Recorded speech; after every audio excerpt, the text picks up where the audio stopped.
Hello and welcome back to our channel. Thank you so much for being here today. Today's story is designed for C1 level learners. If you are around B2 level, this story may feel a bit challenging, but that is exactly how you grow. This is a story about change, courage, and not giving up, even when everything feels uncertain. And as always, you can practice the words you learn today with the WordRise app. So, take a deep breath, and let's begin. A new beginning in the city. Elif had spent her entire life in a town so small that nothing ever truly changed. Days passed quietly, almost unnoticed, as though time itself had slowed down. And yet, somewhere deep within her, there had always been a quiet insistence, a feeling that her life was meant to unfold elsewhere. When the acceptance letter finally arrived, it did not simply bring good news. It marked the beginning of a life she had only ever imagined from a distance. She had been offered a place at a prestigious fashion design school in a city she had never even visited. For a moment, she could do nothing but stare at the letter, as though reading it again might somehow make it more real. Excitement, however, did not come alone. It arrived hand in hand with uncertainty, with the quiet, persistent question of whether she was truly ready to leave everything behind.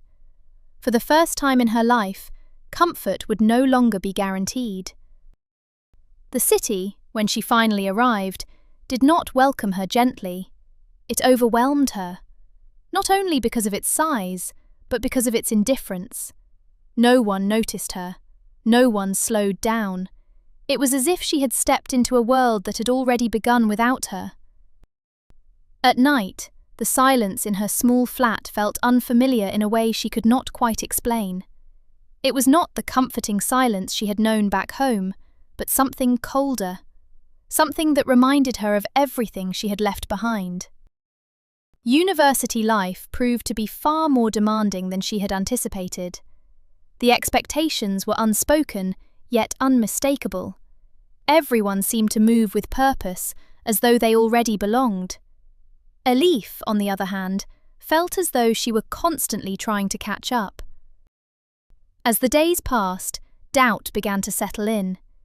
It did not arrive suddenly, but rather grew quietly, shaping her thoughts until she began to question not only her abilities, but her place there altogether.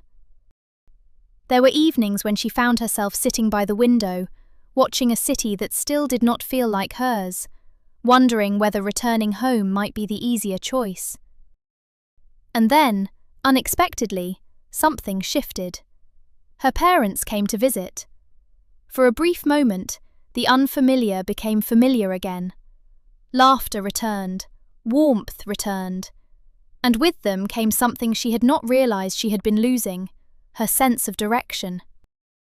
They did not offer solutions, nor did they need to. Their presence alone was enough to remind her that she was not alone in this journey, that someone, somewhere, believed she could succeed, even when she was no longer certain herself. After they left, the city had not changed, but she had. What once felt overwhelming now felt possible. Gradually, she began to reach out. Conversations turned into connections. Connections turned into friendships. And with each passing day, the distance between her and the life she was building grew smaller. In time, what had once seemed unmanageable became familiar. Not because it had become easier, but because she had become stronger.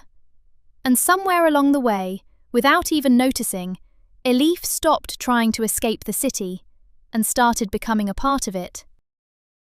Right then, let's take a closer look at some of the key words from the story. First of all, we have the word prestigious. Now, when something is described as prestigious, it means that it is widely respected and admired, often because of its quality or reputation. For example, she was accepted into a prestigious university. Moving on, we heard the word overwhelmed. If you feel overwhelmed, you feel as though everything is simply too much to handle at once.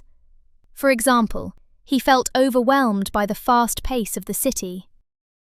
Another useful expression is to rely on. To rely on someone means to depend on them for support or help. In the story, Elif had to rely on herself for the very first time. We also came across the word demanding. If something is demanding, it requires a great deal of effort, time, or energy. For example, the course was far more demanding than she had expected. Then there is the phrase, to question oneself. This means to begin doubting your own abilities or decisions. At one point, she began to question whether she truly belonged there. Now, let's look at to belong. To belong means to feel accepted, comfortable, and part of a group or place. Eventually, she began to feel that she truly belonged in the city. Another important word is to adapt. To adapt means to gradually adjust to new conditions or environments. Over time, she adapted to her new life. We also use the word courage. Courage is the ability to face fear and continue moving forward despite it. It takes courage to begin a new life in an unfamiliar place. And finally, we have the word despite. Despite means in spite of something, or regardless of a difficulty. She continued her journey despite all her fears. Thank you so much for listening. Stories like this are not just about learning English, they are about understanding life. If you enjoyed this video, don't forget to subscribe to the channel. And if you want to practice these words and improve faster, you can download the WordRise app. See you in the next story.